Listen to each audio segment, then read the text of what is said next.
el versículo 20 en adelante. Vamos a seguir reflexionando en estos versículos. En los versículos 20, el versículo 20 simplemente lo tomo como una referencia, pero en realidad nos quedamos en el versículo 25.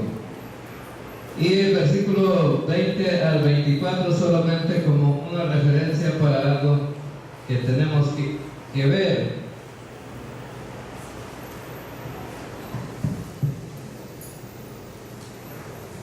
Y vemos que en el estudio o en la predicación del domingo pasado estuvimos viendo algunos aspectos importantes en cuanto a 3 declaraciones de Jesucristo con respecto de sí mismo. Ahora, esas declaraciones estaban enmarcadas para confirmar y afirmar lo que dice el versículo 24. ¿Qué dice el versículo 24? Leamos. De cierto os digo que el que oye mi palabra y crea al que me envió tiene vida eterna y no vendrá a condenación, mas ha pasado de muerte a vida. Ahora, es por lo que Jesús es que podemos confirmar que este versículo es un versículo que asegura que aquellos que hemos confiado en Cristo tenemos la seguridad de la salvación. Dice la palabra de cierto os digo, la palabra de cierto es una palabra de seguridad. Es una palabra que está afirmando que lo que se está diciendo es verdad. ¿Y cómo podemos saber que esto es verdad? Que muchos dudan. Algunos, aún estando en la iglesia y leyendo estos pasajes, dicen: ¿será cierto esto?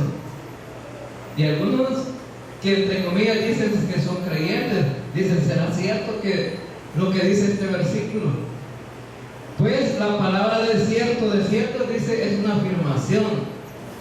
Es una afirmación. Pero como el ser humano siempre está tentado a la cultura, ¿verdad? Las situaciones de la vida siempre quieren confirmarla por algo que el hombre haga. Y alguien dice: bueno, es verdad lo que me estás diciendo, juralo por tu mamá, que es cierto. Siempre quieren el respaldo de alguien, ¿no? Pero aquí no tenemos el respaldo de un hombre, sino que tenemos el respaldo del Rey de Reyes. Hermanos, y Jesucristo está diciendo en este versículo: de cierto os digo que el que oye mi palabra y cree que me envió tiene vida eterna. La vida eterna, ¿cuánto dura, hermanos? Eternamente. Ya no tiene límite, es para siempre. Ahora, entonces, y lo que tenemos que hacer nosotros simplemente, o lo que tenía ya los que somos creyentes, lo que teníamos que hacer simplemente era creer nada más, ¿verdad? Creer. Porque oímos la palabra, y al oír la palabra, el mensaje que salva es el Evangelio. Como lo dice el apóstol Pablo en la carta a los Efesios, versículo 13 y 14, ¿verdad? Habiendo oído la palabra de verdad. ¿Cuál palabra? El Evangelio de vuestra salvación. Y habiendo creído, oigan lo que dice el apóstol Pablo: habiendo creído, fuiste sellados con el Espíritu Santo de la promesa. Ahora, hermano, ¿el Espíritu Santo para qué sirve? El Espíritu Santo es un sello, y es el sello de garantía.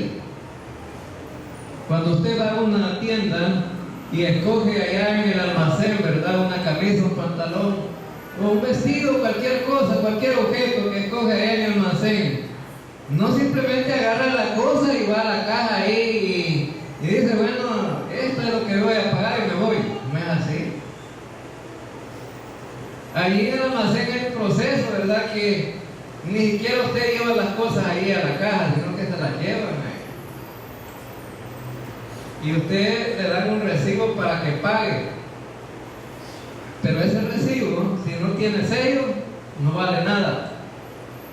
Decir que ese recibo, si no está sellado, usted no puede obtener nada de lo que ha escogido ahí. Pero cuando le ponen el sello, eso significa que las cosas que usted había elegido comprar ya son suyas, porque tienen un sello. Y el sello es el que autoriza. Y dice, el sello dice, cancelado. Significa que usted ya pagó. Cuando Cristo murió en la cruz del Calvario, Él estaba pagando por nosotros. Y estaba pagando, y Él lo pagó. Él pagó con su sangre. Ahora entonces, pero ¿qué pasa en el momento que nosotros confiamos en Cristo? Es que en ese momento de que confiamos en Cristo, nos ponen el sello de garantía a cada uno de los creyentes. El Espíritu Santo nos sella y ahora somos propiedad de Dios. Dios nos ha comprado con la sangre de su Hijo. Ahora entonces, somos propiedad de Dios. Y ahora no somos absolutos. Somos. El dueño es nada más y nada menos que el dueño de todo, que es Jesucristo. Y Dios Padre y Dios Espíritu, que son el mismo Dios, obteniendo todo para ellos. Y los tres funcionan en el punto de la salvación. Dios enviando a su Hijo, y su Hijo murió por nosotros, y el Espíritu Santo nos sella, ¿verdad? Somos sellados. ¿Y quién lo envía? El sello también, Dios Padre, ¿verdad? Nos sella. Ahora entonces, y vemos aquí que Jesús afirmó tres cosas en este pasaje que le daban la garantía de lo que Él estaba diciendo. No eran simples afirmaciones, porque nosotros podemos decir cualquier cosa y la gente puede decir, ¿será cierto o será verdad? Y esa es la costumbre de los seres humanos, hacer eso. Los judíos, cuando Jesús dijo que Él era, lo vimos en la predicación pasada, que Él era Dios, los judíos se escandalizaron. Está diciendo blasfemias, está diciendo que Él es Dios. Él está diciendo que es Dios. Eso lo vimos en la predicación pasada. En el tiempo de Juan había un grupo religioso llamados los ascetistas, y ellos estaban negando totalmente que Jesucristo era hombre y que era solamente Dios, porque ellos consideraban que lo divino no podía estar unido con lo material, con la materia. Y Jesucristo respalda la Escritura que Él era 100% hombre, pero 100% Dios. Y los ascetistas dicen, cuando Cristo vino espiritualmente, dicen ellos no dicen que Cristo vino físicamente, sino que vino espiritualmente. Y en la hora del bautismo, cuando Juan iba a bautizar a Jesús, Jesucristo espiritual se metió en el cuerpo del Jesucristo material. Dice, ahí vino el Espíritu Santo y se metió en Jesucristo, y ahora Jesucristo tenía un cuerpo humano, pero que no era el Jesucristo divino. Porque lo humano y lo divino, dice, son cosas que no pueden estar juntas, la materia. Ahora entonces, y cuando Cristo murió en la cruz, dicen ellos, al momento de que Cristo lo crucificaron en la cruz, el Jesucristo divino se salió de ese cuerpo. Ahora entonces, ellos están negando entonces que Jesucristo real no podía estar haciendo todo lo que Jesucristo hizo en ese tiempo. Ahora, hermano, Si eso no fuera cierto, entonces no estaríamos celebrando este día, este banquete espiritual, la celebración de la comunión. ¿Por qué? Porque lo que celebramos es el sacrificio de Cristo. Ahora, murió realmente, bueno, Jesucristo fue clavado realmente en esa cruz. Claro que sí. Allí fue clavado. Ahora entonces, y veíamos en el estudio, en la predicación pasada, que precisamente Jesucristo estaba afirmando que Él y el Padre son Dios y que son la misma persona. Ahora el Evangelio de Juan es enfático en eso. Ahora entonces, y también veíamos en la predicación del domingo pasado que hay una unidad entre ellos dos. Hay una unidad. Ahora entonces, y ahora vamos a ver que además de haber una unidad entre ellos, vamos a ver que Él puede dar vida igual que el Padre. Si el Padre puede dar vida, dice Jesucristo, yo puedo también dar vida. Y cuando Jesucristo estaba anunciando a los apóstoles que Él iba a morir, entonces los apóstoles se sentían, bueno, como indefensos cuando Él decía que iba a partir. Y algunos dudaban de eso y decían, bueno, solamente que nos pruebes cómo va a ser esto, podemos creer. Bueno, en el Evangelio de Juan, capítulo 10, versículo 17 y 18, dice Jesucristo: nadie me quita la vida, sino que yo la pongo por sí mismo y la vuelvo a tomar. Entonces Jesucristo es dador de la vida también. Y todo lo que fue hecho por Él fue hecho. Versículo 25 dice: de cierto os digo, viene la hora, y ahora es cuando los muertos oirán la voz del Hijo de Dios, y los que la oyeren vivirán. Ahora entonces encontramos en este versículo quiénes son los muertos. ¿Verán los muertos que están allá en el cementerio? ¿Está hablando este versículo? No está hablando. En el versículo más adelante sí vamos a ver de otros muertos. Pero el versículo 25 está hablando acerca de aquellos que dice: de cierto digo, viene la hora y es cuando los muertos oirán la voz del Hijo de Dios, y los que le oyeren, ¿qué dice? Vivirán. Todos los muertos que están en el cementerio podrán vivir, hermanos, eternamente para ir al cielo. Todos los muertos que están en el cementerio van a ir al cielo. No. Unos están muertos y muertos para siempre, pero van a resucitar, sí, pero están separados de Dios.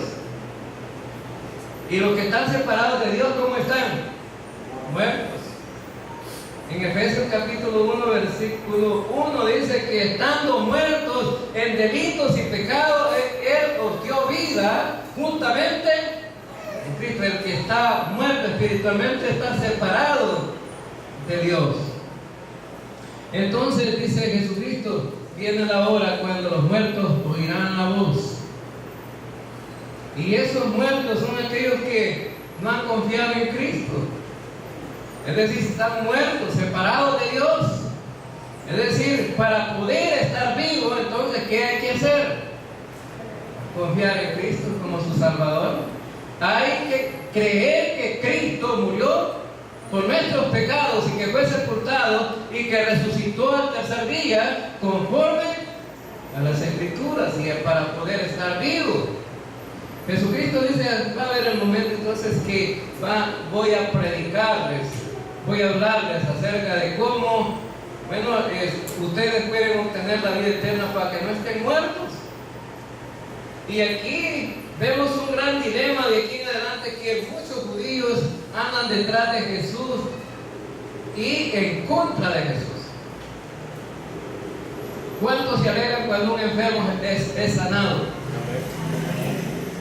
A mí me da mucha alegría que cuando después de estar orando por los hermanos y vemos resultados, me da mucho gozo. Como pastor, me da alegría ver que los hermanos se levantan, ¿verdad? Y que las enfermedades pues han sido echadas fuera. Ahora entonces, pero aquí encontramos un conflicto por un hombre que fue sanado en el día de reposo.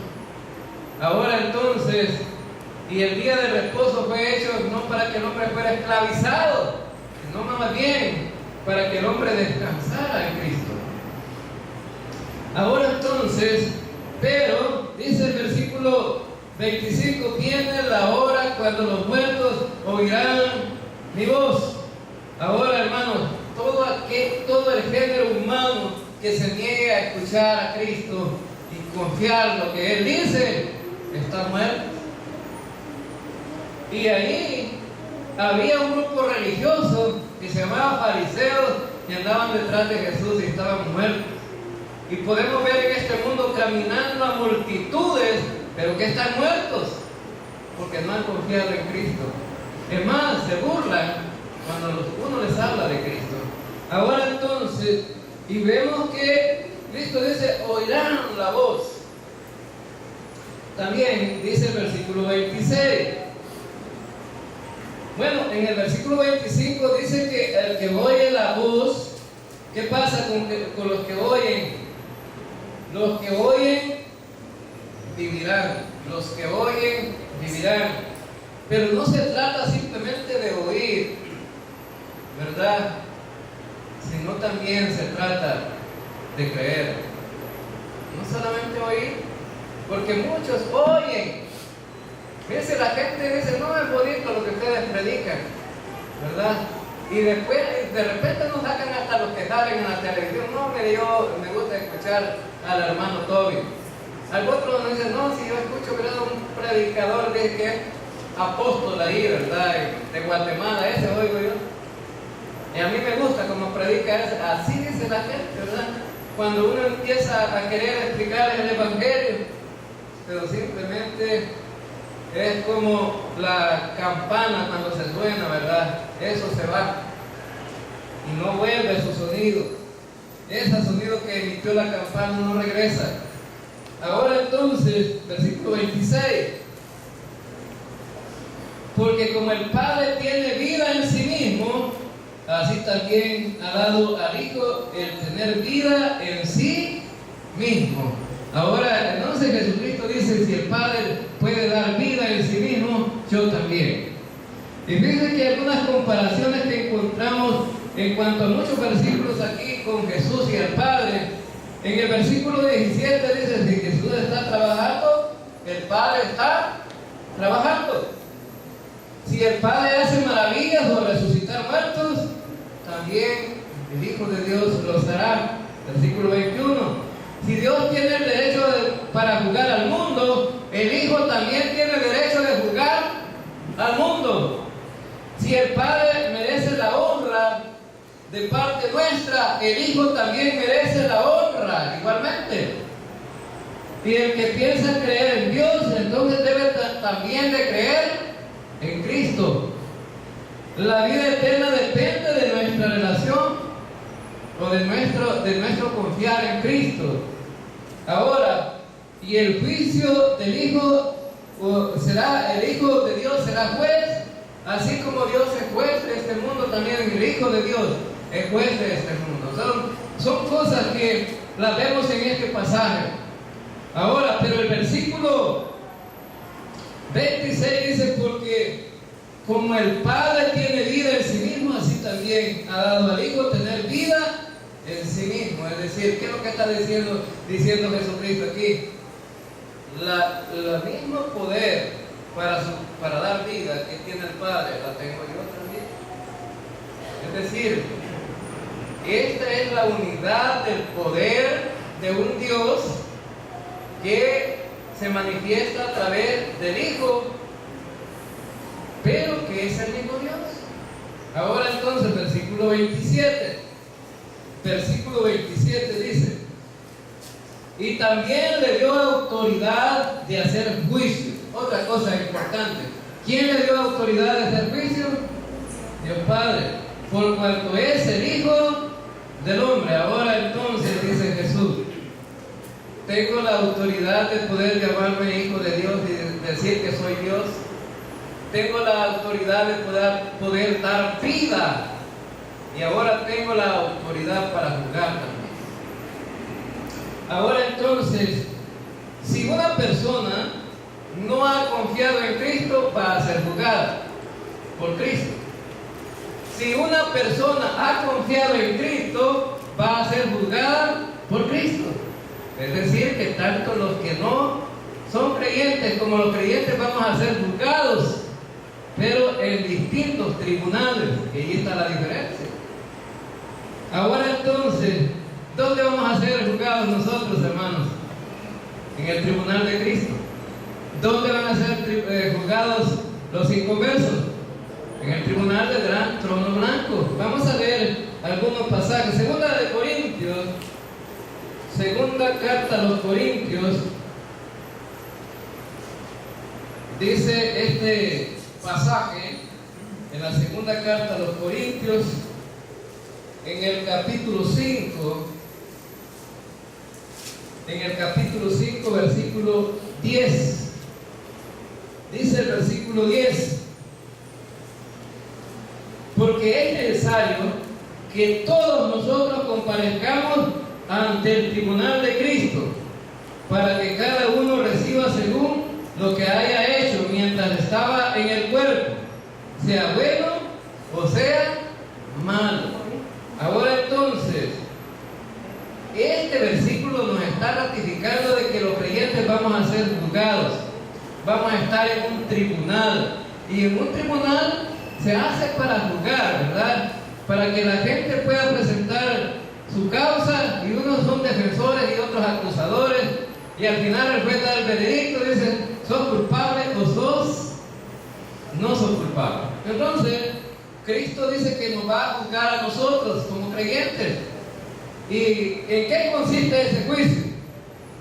Bueno, dice, para que cada uno reciba según lo que haya hecho mientras estaba en el cuerpo, sea bueno o sea malo. Cada uno reciba según lo que haya hecho. ¿Qué va a ser juzgado ahí, hermano? Las obras de los creyentes van a ser juzgadas.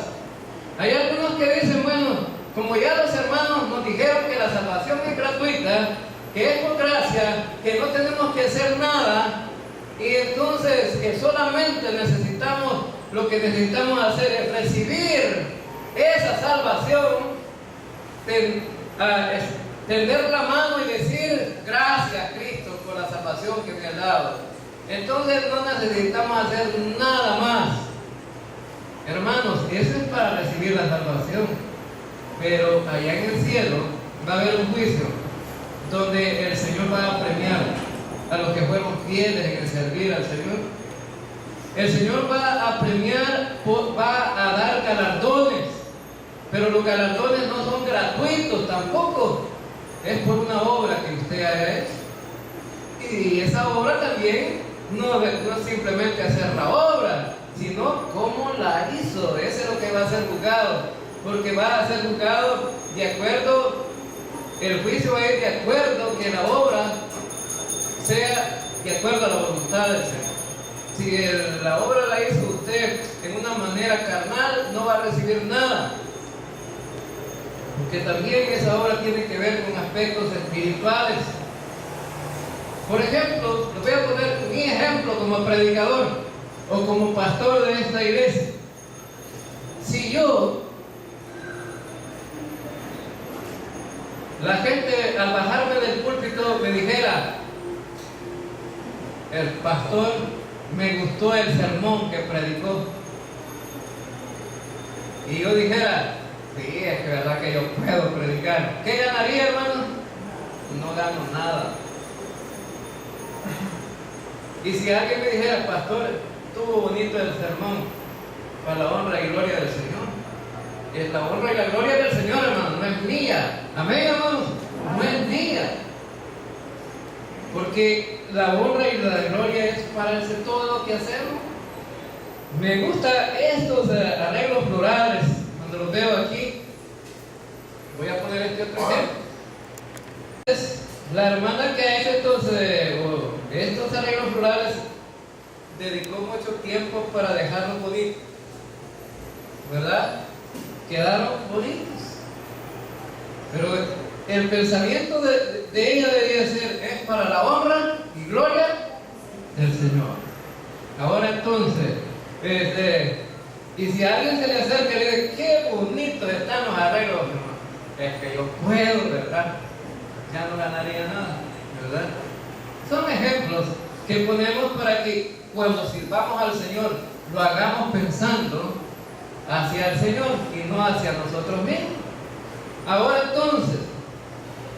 entonces dice que vamos a ser juzgados en el tribunal de Cristo por las cosas buenas y por las cosas que estuvieron mal. ¿Y cómo va a ser eso que por las cosas que estuvieron mal?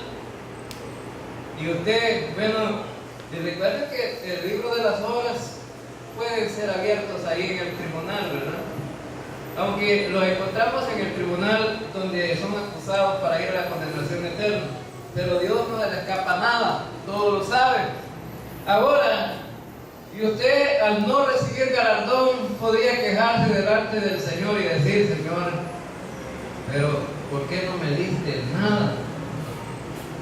Si yo todos los lunes iba a predicar, y los martes, todos los lunes iba a visitar enfermos, y los martes también, pero no ha recibido nada. Y miren, aquel que una vez en cuando fue a visitar, tiene y yo nada. Van a haber sorpresas allá, hermano. ¿Sí? El Señor diría, sí, porque este hombre no fue muy dado al servicio, pero ¿sabes qué? La cosa que hizo, la hizo para mi honra y para mi gloria. Y entonces, y vos cuando salías a visitar o a predicar, siempre ibas pensando, un galardón más que voy a ganar. Tampoco es el criterio de Dios. No quiere el Señor que estemos pensando así. Ahora entonces, pero también dice el versículo, vamos ahora al versículo, a Juan otra vez. Dice que en el versículo 27, el versículo, y también le dio autoridad de hacer juicio por cuanto es el Hijo del Hombre. No os maravilléis de esto, porque vendrá hora cuando todos los que están en los sepulcros oirán su voz. Aquí está hablando de otro tipo de muertos. ¿Cuáles son los muertos aquí, hermanos? Los que ya están enterrados allá en el cementerio, sepulcros. Ahora entonces, pero él dice, bueno, ¿y de qué está hablando ahí? Está hablando de que Jesús tiene autoridad de resucitar a los muertos. Hermanos, Él es el Rey y lo ha mostrado a través de la Escritura que Él podía hacerlo. En el Evangelio de Juan encontramos un capítulo, el capítulo 11, donde resucita a Lázaro. ¿Y sabe qué?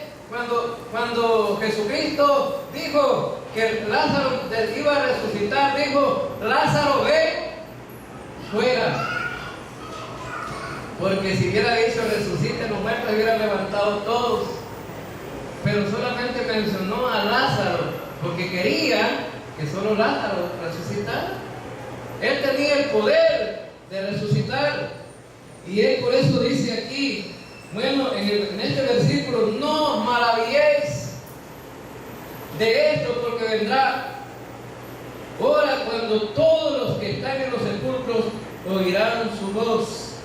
En el momento, dice el apóstol Pablo, en un abrir y cerrar de ojos, cuando el sonido de la trompeta se escuche, los muertos en Cristo resucitarán primero.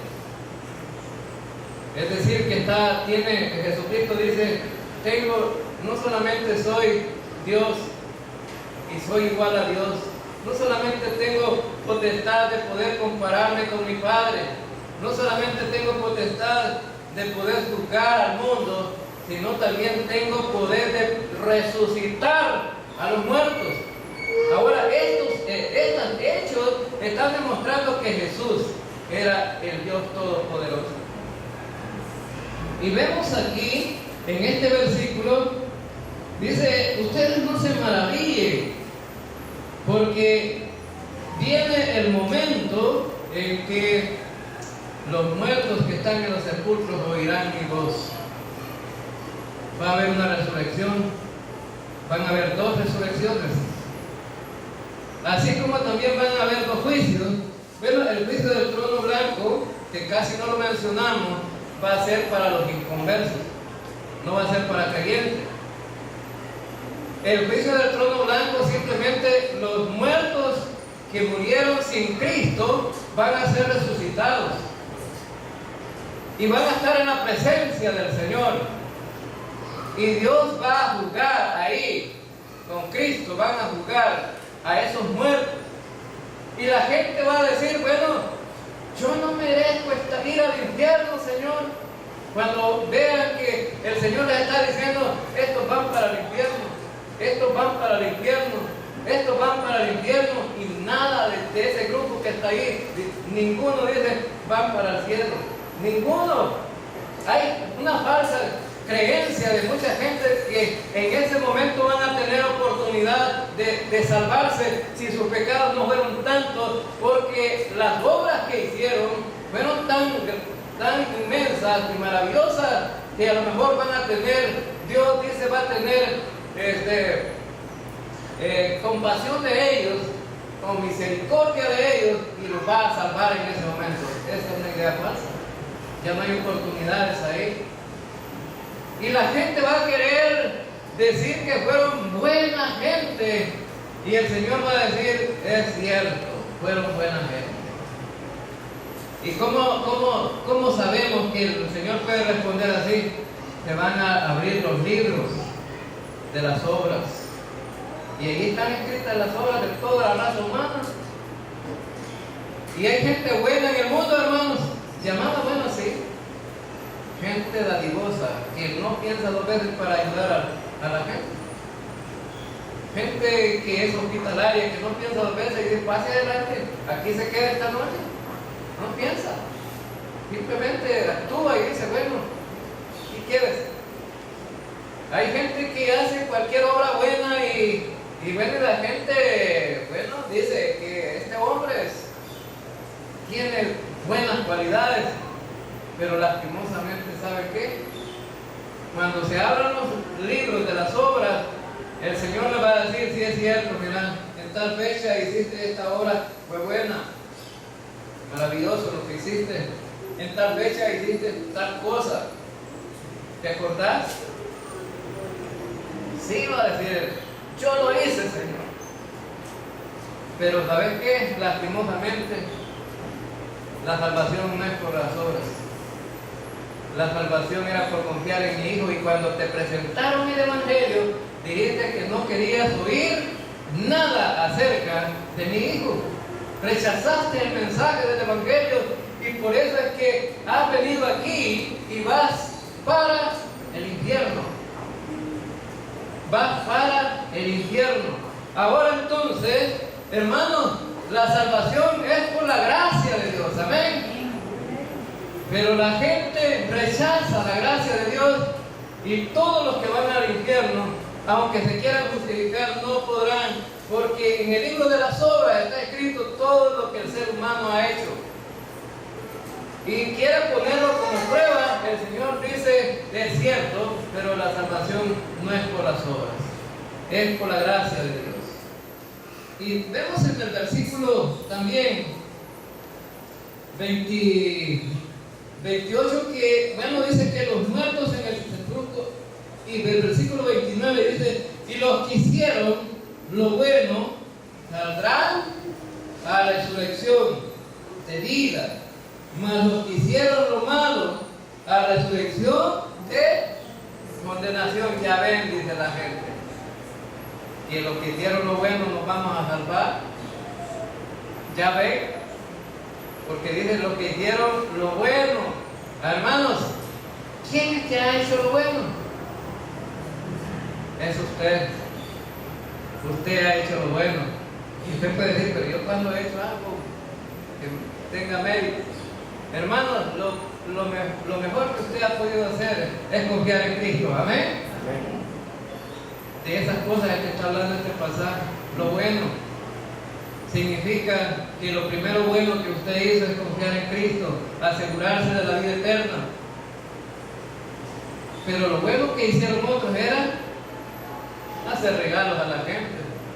Entonces, y la gente piensa, bueno, miren, yo hago buenas obras, pero no es por esas obras. Lo mejor que alguien puede asegurarse es confiar en Cristo. Esta primera resurrección está hablando de los creyentes, los que hicieron lo bueno y rechazaron las actitudes malas acerca de cómo confiar en Cristo y no confiar en lo que uno podía hacer.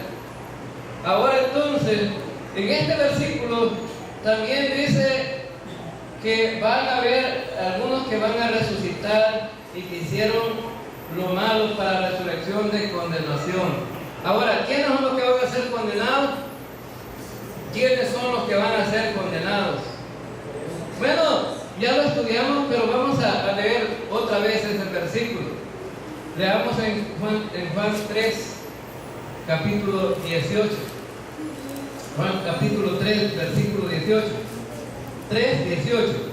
Dice el versículo 18: el que en él cree no es condenado, pero el que no cree ya ha sido condenado. Ahora, ¿quién es que va a ser condenado entonces?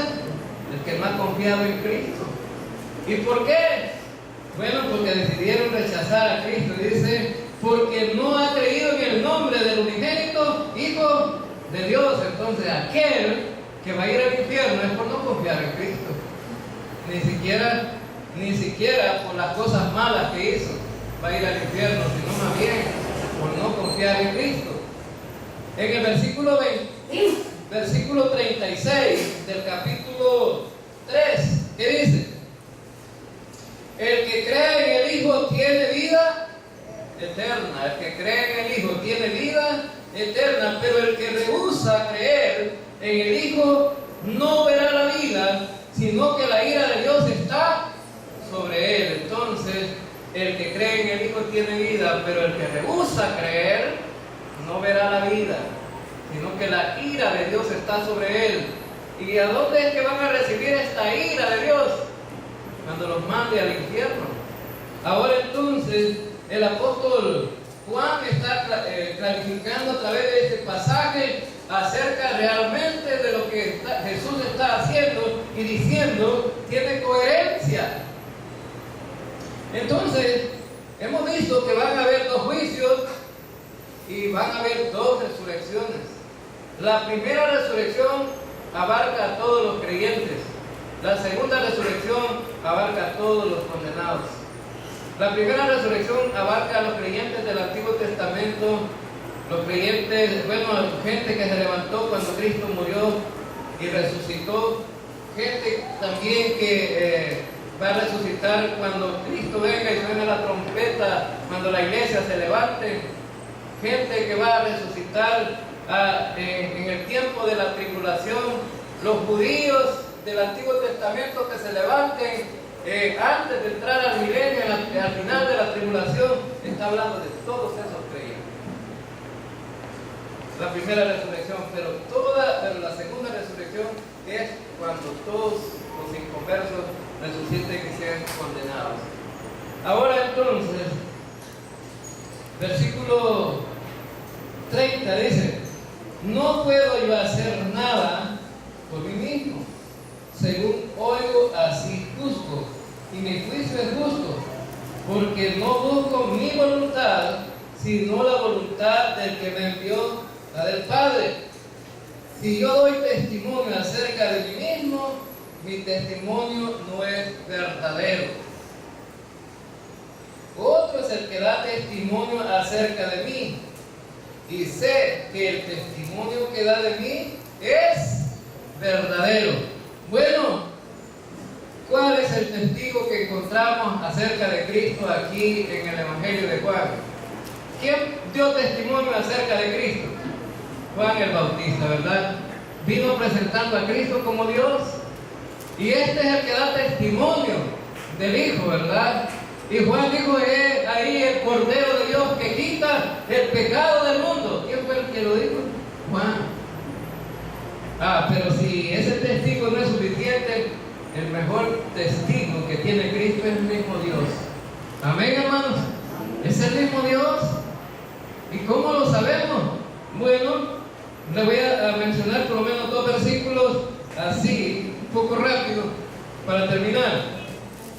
Vamos a Hebreos capítulo 1. Hebreos capítulo 1.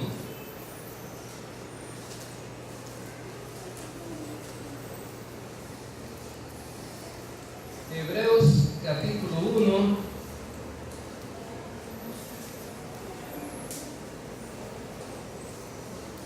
Versículo 5 al versículo 8. Porque ¿a cuál de los ángeles dijo Dios jamás, mi hijo eres tú? Yo te he engendrado hoy, y otra vez yo seré a él padre, y él me será a mi hijo. Y otra vez, cuando introduce al primogénito en el mundo, dice: adórenle todos los ángeles de Dios. Ciertamente de los ángeles dice: el que hace a sus ángeles espíritu y a sus ministros llamas de fuego. Mas del Hijo dice: tu trono, oh Dios, por el siglo del siglo, cetro de equidad es el cetro de tu reino. Fíjense que este pasaje a los ángeles nunca Dios les llama hijos, pero del Hijo dice: tu trono, oh Dios. ¿A quién está dando testimonio que Cristo es Dios? El mismo Dios. Ahora entonces, una vez, los testigos de Jehová me visitaron y le dijeron: ¿y usted cree en la Trinidad? No es que no es simplemente que yo lo diga, sino que la palabra de Dios lo dice. Usted me dice: crea en un Dios de 3 cabezas. Yo creo en lo que la Biblia dice. Y ellos me dijeron, y me hicieron esta pregunta: ¿creemos usted que Jesucristo es Dios? Sí, creo. No, me dice, no es Dios. Porque Cristo simplemente es el ayudante de Dios. ¿Y de dónde saca eso? Bueno, porque en el Evangelio de Juan dice que el Hijo no hace nada si no le fuera autorizado por el Padre. Y me lo llevé a ese versículo y le digo: pero el Dios mismo le dice al Hijo que es Dios. Nunca me dice en la Biblia se encuentra ese versículo. Pues aquí está y lo leímos. ¿Y sabe qué dijeron ellos? Lo vamos a ir a estudiar y vamos a regresar otro día. Nunca volvieron a llegar otra vez. Ahora entonces, vamos a la primera carta de Juan, para terminar el sermón de esta mañana. Dice en la primera carta de Juan,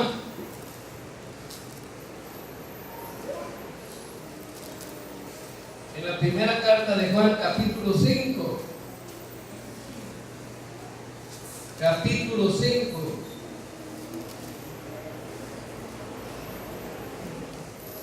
y vamos a leer el versículo 9 en adelante. Dice: si recibimos el testimonio de los hombres, mayor es el testimonio de Dios, porque este es el testimonio con que Dios ha testificado acerca de su Hijo. ¿Quién es el que está dando testimonio aquí? Es Dios. Dios está testificando aquí. El que cree en el Hijo de Dios tiene el testimonio en sí mismo. El que no cree a Dios le ha hecho mentiroso, porque no ha creído en el testimonio que Dios ha dado acerca de su Hijo. Y dice que el que no cree en el Hijo está diciendo que Dios es mentiroso, porque no cree en el testimonio que Dios ha dado. Versículo 11. Y este es el testimonio, que Dios nos ha dado vida eterna, y esta vida está en el Hijo. Ahora, ¿el testimonio de quién es este? Es el testimonio de Dios. El que tiene al Hijo tiene vida, y el que no tiene al Hijo de Dios no tiene vida. Ahora, ¿cuántos de aquí tienen vida? Amén, hermanos. Todos los que hemos confiado en Cristo. Pero ¿quién no tiene vida? El que no ha confiado en Cristo y no ha confiado en el testimonio de Dios. Ahora, entonces vemos aquí también en el versículo 13: y estas cosas pues escrito a vosotros que creéis en el nombre del Hijo de Dios, para que sepáis que tenéis vida eterna, y para que creáis en el nombre del Hijo de Dios. Ahora, hermano, ¿podemos creer en el testimonio de Dios? Sí, podemos creer en el testimonio de Dios. Y Dios es que dice que su Hijo puede dar vida y vida eterna. Y esa vida eterna es para cada uno de los que hemos confiado en Cristo. Y esa vida eterna la tiene usted, la tengo yo, porque decidimos un día por creer en Cristo como nuestro Salvador. Él es el Rey de Reyes, otorgador de la vida y de la vida eterna. Y puede estar seguro, hermana y hermana, que esa vida está garantizada. Amén. Vamos ahora.